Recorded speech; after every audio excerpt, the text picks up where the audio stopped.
أعوذ بالله من الشيطان الرجيم. بسم الله الرحمن الرحيم. إذا وقعت الواقعة ليس لوقعتها كاذبة خافضة رافعة إذا رجت الأرض رجا وبست الجبال بسا فكانت هباء منبثا وكنتم أزواجا ثلاثة فأصحاب الميمنة ما أصحاب الميمنة وأصحاب المشأمة ما أصحاب المشأمة والسابقون السابقون أولئك المقربون في جنات النعيم ثلة من الأولين وقليل من الآخرين على سرر موضونة متكئين عليها متقابلين يطوف عليهم ولدان مخلدون بأكواب وأباريق وكأس من معين لا يصدعون عنها ولا ينزفون وفاكهة مما يتخيرون ولحم طير مما يشتهون وحور عين كأمثال اللؤلؤ المكنون جزاء بما كانوا يعملون لا يسمعون فيها لغوا ولا تأثيما إلا قيلا سلاما سلاما وأصحاب اليمين ما أصحاب اليمين في سدر مخضود وطلح منضود وظل ممدود وفاكهة وماء مسكوب وفاكهة كثيرة لا مقطوعة ولا ممنوعة وفرش مرفوعة إنا أنشأناهن إنشاء فجعلناهن أبكارا عربا أترابا لأصحاب اليمين ثلة من الأولين وثلة من الآخرين وأصحاب الشمال ما أصحاب الشمال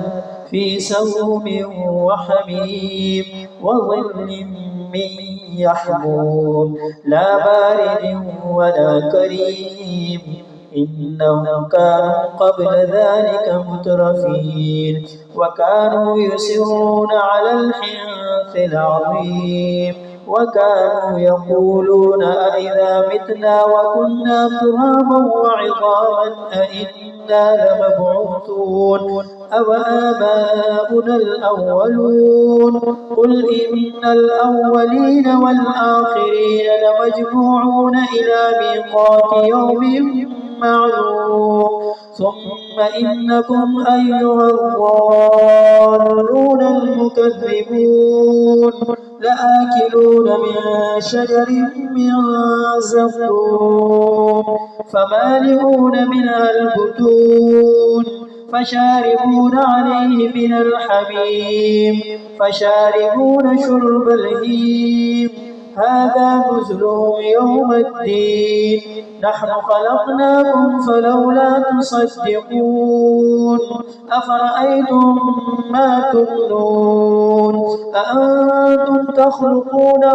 أم نحن الخالقون نحن قدمنا بينكم الموت وما نحن بمسبوقين على أن نبدل أمثالكم وننشئكم فيما لا تعلمون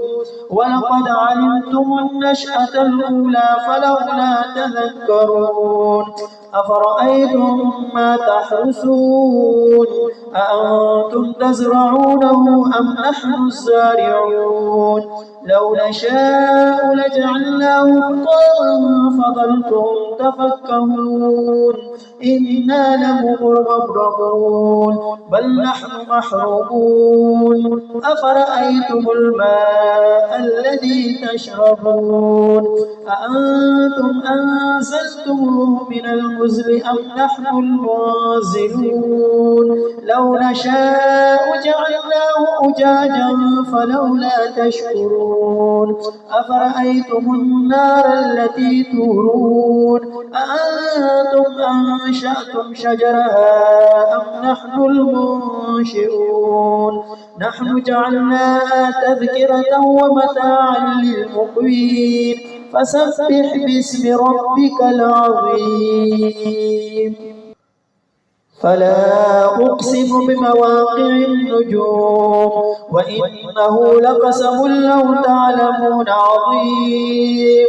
وإنه لقرآن كريم في كتاب مكنون لا يمسه إلا المطهرون تنزيل من رب العالمين أفبهذا الحديث أنتم مدهنون وتجعلون رزقكم أنكم تكذبون فلولا إذا بلغت الحلقوم وأنتم حينئذ تنظرون ونحن أقرب إليه منكم ولكن لا تبصرون فلولا إن كنتم غير مدينين ترجعونها إن كنتم صادقين فأما إن كان من المقربين فروح وريحان وجنة نعيم وأما إن كان من أصحاب اليمين فسلام لك من أصحاب اليمين وأما إن كان من المكذبين الضالين فنزل من حميم وتصلية جحيم